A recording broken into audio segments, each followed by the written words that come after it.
دا بیانوو چې د ایمان لذت او خوند کله چې زموږ او ستاسو د ایمانونه برابر شي بیا به د الله رب العالمین عبادت د هغې اطاعت د الله د نبي خبره دا به په موږ باندې بیا ډېره خوږه لګېږي او کله چې دننه ایمان خراب دی په ایمان کې خرابوالی دی د ایمان په خوند باندې انسان نه پوهېږي د هغې وجه دا ده چې موږ د خپل ایمان تازګي نه کوو زموږ د ایمان همیشه دپاره موږ چې بس موږ مؤمنان ایمان هم راوړی دی او په دې خپل ایمان باندې بس ولاړ یي داسې جامد شنت هم ګڼلی دی بلکې د دې ایمان تازګي به کوئ چې څونه د انسان د ایمان تازګي کوي د هغې دپاره اسباب پکار دي ځکه چې هر یو عمل چې انسان کوي د هغې دپاره باید مخکې سبب ولټوي چې دې سبب باندې زه مخکې رسېدلی شم مخکې فلاح او کامیابۍ ته زما کومه لار ده چې زه الله رب العالمین ته پرې ورسېږم اوس دا ایمان راوړی موږ د دې دپاره دی چې موږ الله کامیابۍ ته ورسوي او موږ الله رب العالمین په دې باندې کامیاب کړي تش په دې باندې خو نه چې سړی وایي چې هلکه موږ تصدیق کړی د اقرار باللسان تصدیق بالقلم او دارنګې عمل بالجوارح دا هم کړی بعضې د متکلمینو او د کرامیه او د جهمیه او د هغې عقیدې پسې نورې جدا دي ولیکن دلته د ایمان د حاصلولو دپاره چې ته د ایمان په خوند باندې پوه شي اول سبب دا دی چې حب الله والرسول د الله او د الله د رسول سره به ستا مینه او په دې کې عظیمه فایده ده د الله او د الله د رسول سره مینه کول دا د انسان دپاره د کامیابۍ سبب دی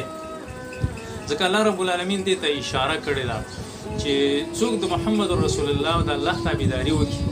دې کې دوه فایدې دي یو فایده ده چې الله رب العالمین فرمایي چې کله تاسو د محمد رسول الله په تابعدارۍ باندې راغللی او خدای خپل نبي وګڼه نو دوه فایدې به تاسو ته میلاو شي یو سبب به دا چې یحببکم الله الله رب العالمین به تاسو سره مینه دا عظیمه فایده ده چې د یو انسان سره د الله رب العالمین مینه پیدا شي او دویم دا چې ویغفر لکم ذنوبکم الله به ته ګناهونه معاف کړي نو چې کله الله ته ګناهونه معاف کړه او د الله په محبت کې راغللی نو ته کامیاب شو او د دې نه وروسته بېرته د خپل ایمان په خوند باندې به پوه شي چېرې زه خو مؤمن وم ځان ته مې مؤمن ویله خو د ایمان په خوند باندې زه نه پوهېدلم لکه د دې به زه تاسو ته یو ساده مثال درکړم لکه موږ او تاسو کله مونځ کوو مونځ نو په دې مونځ کې کله دا رکوع موږ له خوند راکوي او کله دا سجده خوند وکړي موږ وایو چې لکه یو 15 منټه 10 منټه د سجده باندې الله ته پراته او د الله تسبیحات هم ویلې او اذکار هم پکې کولی چې کوم محمد رسول الله موږ ته راښودلي دي نو دا زموږ دپاره ډېره خوږه تمامېږي او ډېره فایدهمنه تمامېږي خو کله کله موږ او تاسو باندې داسې سبب راشي داسې وخت راشي چې هغه خپل فرض مانځه کې موږ او تاسو تنګېږو د هغې وجه دا چې زموږ او تاسو د ایمان په خوند باندې پوه شوي نه کله د ایمان په خوند باندې ته پوه شي تا له به عبادت خوند درکوي تا له الله رب العالمین ته هغه اسباب چې الله ته دې نږدې کوي هغه به دله خوند درکوي کله چې ته د ایمان په خوند باندې نه وي پوه شوی او ځان پرې نه پوه کوې د دې وجه دا ده چې ته هغه اسباب نه اختیاروې د الله سره د مینه نشته د الله د نبي سره د مینه نشته دویم سبب دا چې الحب فی الله مع المؤمنین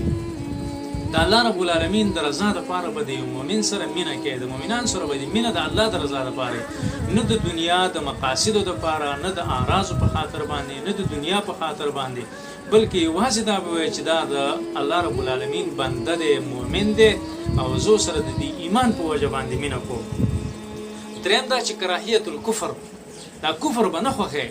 چېرې یو سړی د کافر دی او بس دا خو ډېر ښایسته دی او زما سره د دې د ښایست د وجې مینه ده او د دې وجې نه سره مینه کوم او دا اگر چې دا دنیا کفار لګوي د ګوره پولونه هم جوړوي دارنګې لارې هم جوړوي دا ټول اسباب استعمالوي او دا خو د هغې دپاره فایدهمند نه ده الله سورې توبه کې هغې ته اشاره کړې ده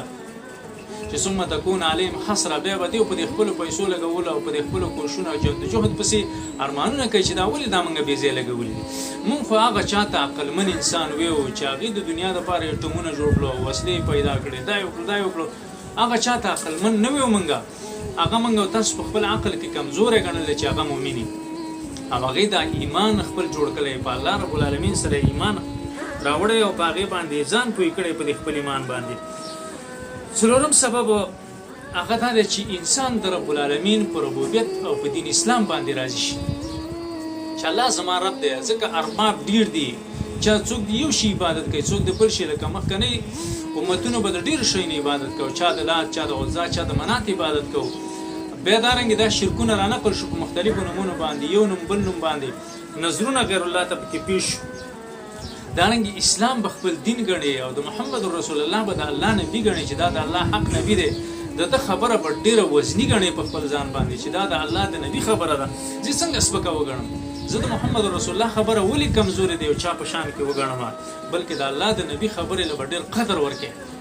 او هغه به ډېره لویه ګڼي، نو ته به مؤمن جوړېږي. د هغه په رسالت باندې به ته راضي کېږي چې د الله رب العالمین طرفه کوم پیغامونه راوړي دا حق دی او موږ یې منلي دي. پنځم سبب حدیث د عبدالله بن عباس رضی الله عنه کې دی. هغه وایي من احب فی الله وابغض فی الله، چا چې د چا سره د الله د رضا دپاره مینه کوله او د الله د رضا دپاره د هغې سره دشمني کوله چې تا کې د الله نافرماني ده او دارنګې تا کې د الله رب العالمین تابعداري ده، زه تا سره دې د وجې نه مینه کوم، نو ستا کې به د ایمان خوند را پیدا کېږي او دارنګې د رب العالمین هغه ولایت او دوستي به تا ته نصیب کېږي. شپږم سبب په حدیث د ابي امامه رضی الله تعالی عنه کې یو مرفوع روایت دی. نبی علیه الصلاة والسلام فرمایي چې مؤمن انسان د پردۍ زنانه ته وګوري، د هغې محاسنو ته وګوري او د هغې نه فورا خپل نظر واړوي، الله رب العالمین به دته هغه د ایمان خوند ور نصیب کړي چې تا ته اوس د ایمان خوند در نصیب کېږي. لیکن زمونږ معاشره زمونږ ایمانونه دومره خراب شوي دي چې کله بار ته وځو نو بار پردو زنانو ته کتل دا د سورت نور خلاف عمل دی چې موږ او تاسو یې کوو. الله رب العالمین موږ او تاسو ته حکم دا کړی دی، مؤمنانو سړو ته هم حکم دی، مؤمنانو زنانو ته هم دا حکم دی. الله سورت نور کې فرمایي چې د مؤمنانو سړو ته ووایي چې کله تاسو په دې لار باندې ځئ لږ د خپلو نظرونو حفاظت کوئ، نظر خپل ګټه ساتئ. او د مؤمنو زنانو ته هم داسې ووایي چې ګورئ تاسو چېرته په لار باندې ځئ نو د خپلو نظرونو حفاظت کوئ، د دې حفاظت به د خپل ځان لپاره ساتئ. دا د ایمان د ښایسته کېدو یو سبب دی. اووم سبب دا دی چې ته احسان هغه کې ځکه چا کې چې دا سببونه راغله دی کې د ایمان خوند راځي او د ایمان خوند چې پکې راغی نو دا به د ایمان په لذت باندې پوهېږي. احسان دا دی چې حدیث د جبریل علیه السلام کې دې ته اشاره ده ان تعبد الله کانک تراه فان لم تکن تراه فانه یراک، چې ته به د رب العالمین داسې عبادت او داسې بندګي کوې چې